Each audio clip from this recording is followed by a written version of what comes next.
नमस्कार, मैं हूं प्रमोद मल्लिक और आप देख रहे हैं सत्यहिंदी.com। आज की बड़ी खबरों पर डालते हैं एक नजर। कांग्रेस नेता राहुल गांधी ने कोरोना टीका पर लगने वाले जीएसटी का विरोध किया है।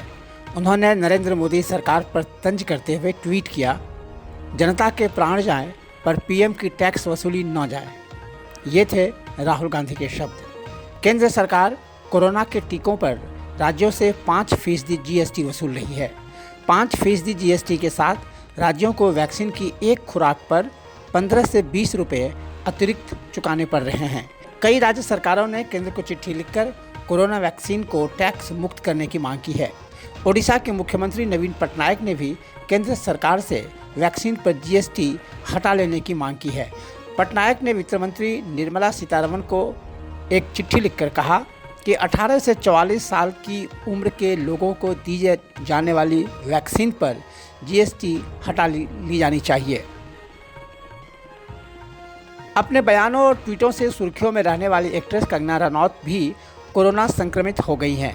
उन्होंने अपने इंस्टाग्राम पर अपनी फ़ोटो और पोस्ट शेयर कर अपने संक्रमित होने की जानकारी दी है।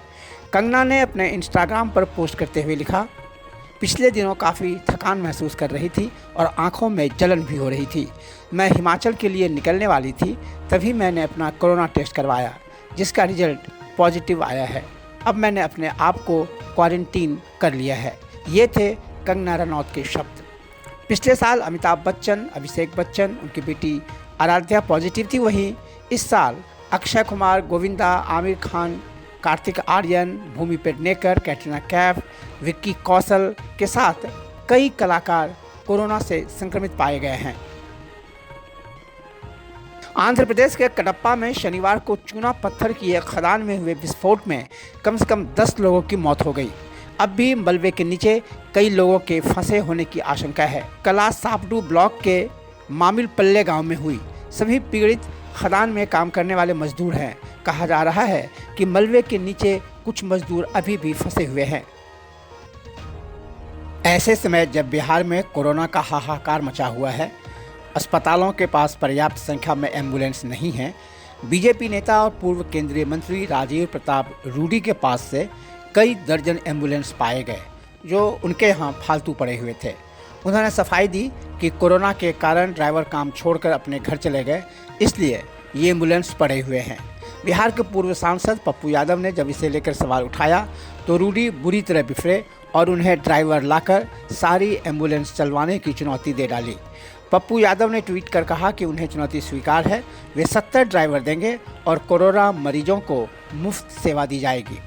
बता दें कि बिहार में कोरोना वायरस के रोज 13 से 15 हज़ार नए मामले सामने आ रहे हैं।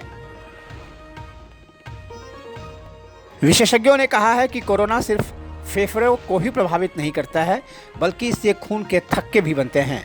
खून के थक्के जमने से मौत हो रही है।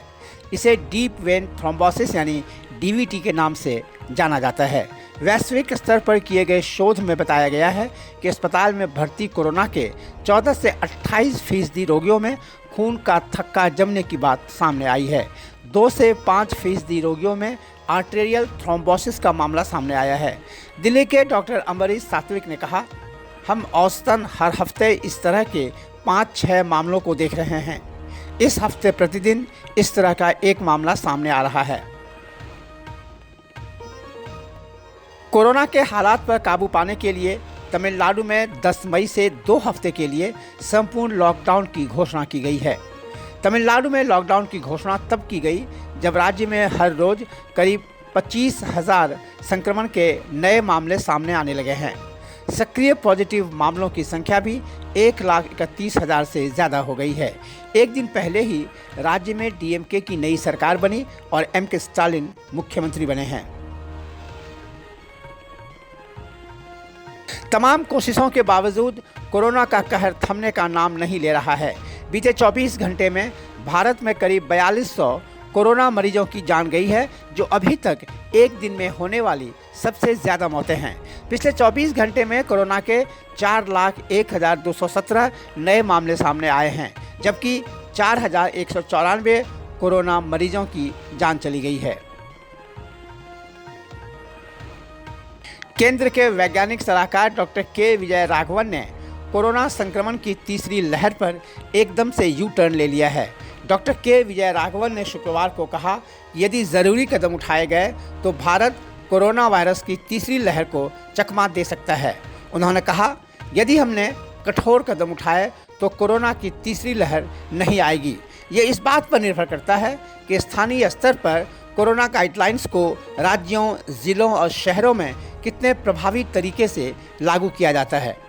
लेकिन उनका यह बयान बुधवार के उस बयान के एकदम उलट है जिसमें उन्होंने कहा था कि कोरोना की तीसरी लहर आना अवश्यंभावी है। ये कब आएगी इसके बारे में अभी कुछ नहीं कहा जा सकता है, लेकिन ये निश्चित तौर पर आएगी। असम का अगला मुख्यमंत्री कौन होगा, इस पर संशय बरकरार है। बीजेपी के केंद्रीय नेतृत्व ने इस पर चर्चा करने के लिए असम के मुख्यमंत्री सर्बानंद सोनोवाल और स्वास्थ्य मंत्री हिमंत बिस्व शर्मा को दिल्ली बुलाया है। असम में विधानसभा चुनाव में बीजेपी के नेतृत्व वाले गठबंधन को जीत मिली है।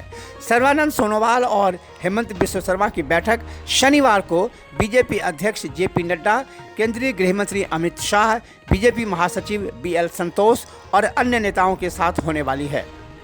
बीजेपी ने 2016 में विधानसभा चुनाव से पहले तत्कालीन केंद्रीय मंत्री सर्बानंद सोनोवाल को मुख्यमंत्री पद के उम्मीदवार के रूप में पेश किया था, लेकिन इस बार उसने इस शीर्ष पद के लिए किसी नाम की घोषणा नहीं की थी। ऐसी अटकलें हैं कि इस बार हेमंत बिस्व शर्मा मुख्यमंत्री होंगे। अब तक की बड़ी खबरें, देश और दुनिया की दूसरी खबरों के लिए देखते रहिए सत्यहिंदी.com। सत्य हिंदी का ऐप डाउनलोड करें गूगल प्ले स्टोर पर।